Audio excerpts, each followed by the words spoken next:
Dum dum dum dum. Do-do-do-do-do-do-do-do-do-do-do. System is down. The system is down.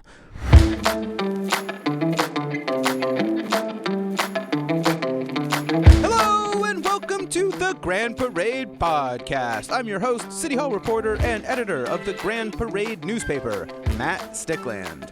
Even though federal and international politics had a pretty big week, municipal politics had another relatively slow one. Council often has slow weeks right after the budget, and the next couple months, the city is expecting some massive strategic plans, but that means we're in a bit of a lull right now. As a reminder, over at grandparade.news, there's a subscriber drive ongoing, and thanks to the people who have already subscribed, I'm happy to say that the first 4 issues will have feature stories from local writers. There's going to be a story about infrastructure deficit, a story about a bus stop that sucks, and about inadequate property tax spending. Although it may sound like these are boring and dry stories, that's only because I'm deliberately underselling them so that when you read them, your low expectations are vastly exceeded. But in all seriousness, I got a couple of great writers, and these stories are in fact quite interesting, and I'm starting to get really excited. Either way, I would really appreciate it if you could head on over to grandparade.news and become a paid subscriber today. And just an administrative note, I'm recording this on Good Friday, because I forgot it was Good Friday, which is not great. What this means for you is that this will be a bit of an abridged show, as clipping and writing around the clips takes me about 4 to 6 hours, depending on the clips, and today, this weekend, I have 2 free hours. So this will be a speed run through last week's meetings. On Monday, April 14th, the Accessibility Advisory Committee met and got an update on the Just Food Action Plan. The big takeaway from this presentation is that some councillors, like Jean St. Amand, have changed their minds and now support Just Food, which is good news for food security in the HRM. The committee got an update on the Dunbrack Street multi-use path, which I'll cover when it comes up again on Thursday's Active Transportation Advisory Committee meeting. The Accessibility Advisory Committee also started planning for their town hall. The Northwest Community Council also met on Monday and did some good governing. The committee approved a mixed-use missing middle development off Highway 2 in Fall River, and Councillor Cathy Deagle Gammon put forward a motion to decrease the parking minimums for daycares in Fall River. The daycare wants to expand, but there was a requirement for 1.5 parking spots for every 400 square feet. For an apples-to-apples comparison, that means for every 400 square feet of building, the city required about 360 square feet of parking. Or, in other words, city bylaws demanded that daycares use half their land for parking, even though children don't drive and parents don't park at daycares. Since that's very dumb, and since Fall River needs daycare spots more than it needs parking spots, Deagle Gammon put forward a motion to amend the land use bylaw so that only a third, not a half, of the daycare's lot must be dedicated to parking in Musquodoboit Harbor land use bylaws. This will come back for second reading later and likely pass. This committee also approved 2 public hearings for developments, one each in Lower Sackville and Upper Tantallon. Tuesday, council was cancelled, so I registered the newspaper as a business and paid a puzzle maker for some crossword puzzles for the paper. Every single issue of the Grand Parade newspaper will have a crossword. The Audit and Finance Standing Committee met for a meeting that was mostly in camera. Halifax's Auditor General gave some updates on outstanding recommendations, and in those updates, he told the committee that the Halifax Regional Police IT audit still isn't done, even though the work started on fixing this in 2016. The AG said that there's good news and that, at long last, the work to get the police IT audit done has recently started. Or, to paraphrase Stan Rogers for a second, "Oh, the year is 2025, how is this work just starting now? A letter of account came from the nerds to the sloppiest government I'd ever seen. God damn them all! I was told we'd cruise the streams for governance gold, we'd fire no staff, shed no tears. Now I'm a broken man on a Halifax pier, the last of Halifax's scrutineers." The bad news is that the AG is short-staffed, so his office can't do a lot of the work they wanted to do until these positions are filled. Councillor Catherine Morse asked the AG if the infrastructure audit was at the top of his list, since the city is not sustainable, and fixing that unsustainability is important to councillors. And if the AG takes too long to get the infrastructure audit done, this council won't be able to start fixing the city's underlying unsustainability this term.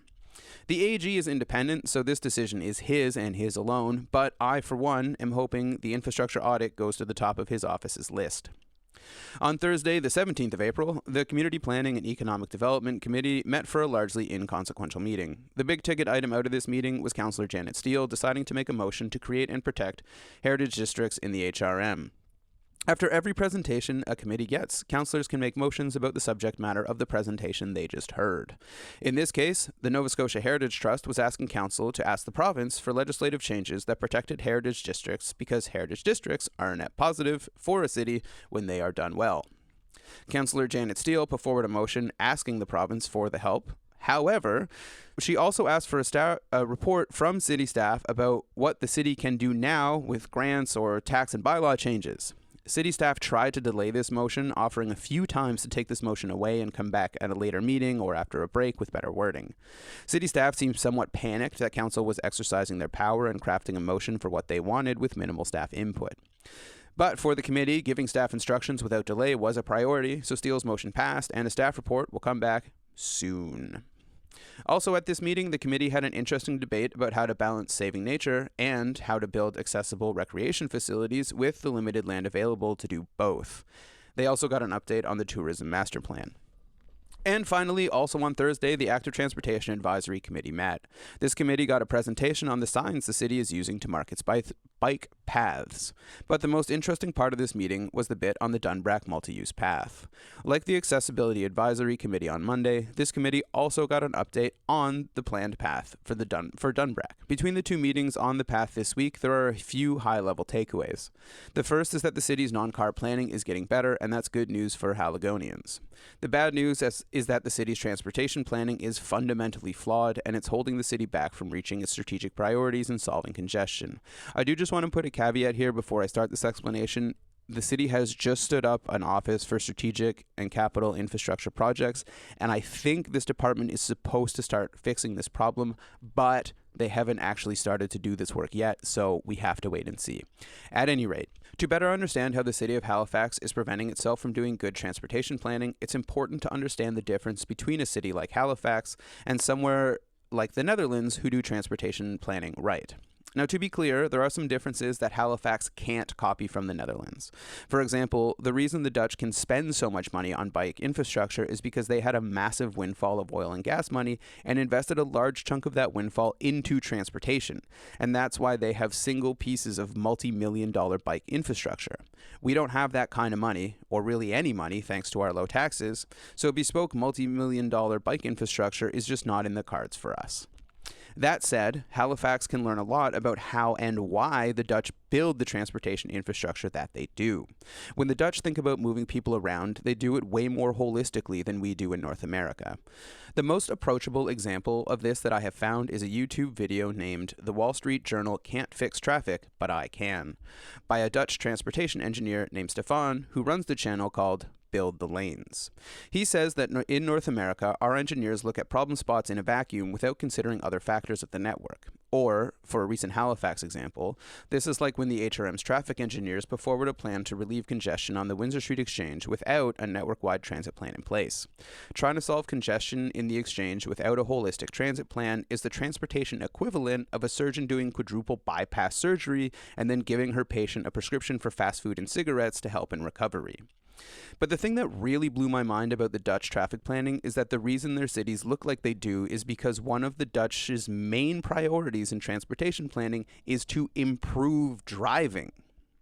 The Dutch realized early that it is impossible to make driving efficient if everyone does it, so they invested in trains and bikes to get people out of cars to make driving better. That is why, according to TomTom's 2024 traffic index, Dutch cities with similar populations to Halifax, like Utrecht or Rotterdam, have rush hour commutes that average 15 minutes per 10 kilometers, whereas the city of Halifax averages 23 minutes per 10 kilometers. In 2024, congestion went up in the Netherlands by about 30 seconds per 10 kilometers. And, according to the Dutch Times, quote, "Traffic jams continue to escalate. Addressing the challenges of growing populations and increasing vehicle numbers remains a critical priority for policymakers," end quote. The Dutch reduce congestion by getting cars off the road. Halifax's Department of Public Works tries to reduce congestion by letting cars go faster. The Dutch base their solutions on the best available evidence about the physics of car travel. the crack team of engineers in Halifax use the best available magical thinking. Since physics is real and magic is not, the Dutch plan, the one plan based on reality, is working to decrease congestion. Halifax's plan, the plan based on magical thinking, for some reason, is not working to decrease congestion. Until Halifax's transportation planning is an integrated mobility planning process like it was supposed to become in 2018, congestion and road safety will not improve. Worse, until we fix our transportation planning, Halifax will waste huge amounts of money retro-fixing preventable transportation infrastructure mistakes, like the dog's breakfast that is the new Cogswell District roundabouts and their quote-unquote dedicated quote-unquote bus lanes. Halifax will need to spend a ton of money fixing the issues with the bus lanes / extra car lanes in the new Cogswell roundabout. And that'll do it for me today, because I am running out of time and it is very possible that I don't actually have the time to edit this and schedule it to go live on Monday morning. But worry not, I will get it done, obviously, and you'll know, depending on when you listen to this, how successful I was. But yeah, that'll do it for me today. I hope you had a good Easter, and if your weekend is 4 days long, I hope you have a good long weekend. If your weekend is only 3 days long, I hope you have a good weekend. And if your weekend is only 2 days long this week, first off, join a union, and second, I hope you have a good short weekend. But anyways, that'll do it for me today. Oh, hope you had. That should have been past tense. Yeah, I'm Friday, but you're in Monday. Time travel. Anyways, that'll do it for me today. But that'll do it for me today. For real this time.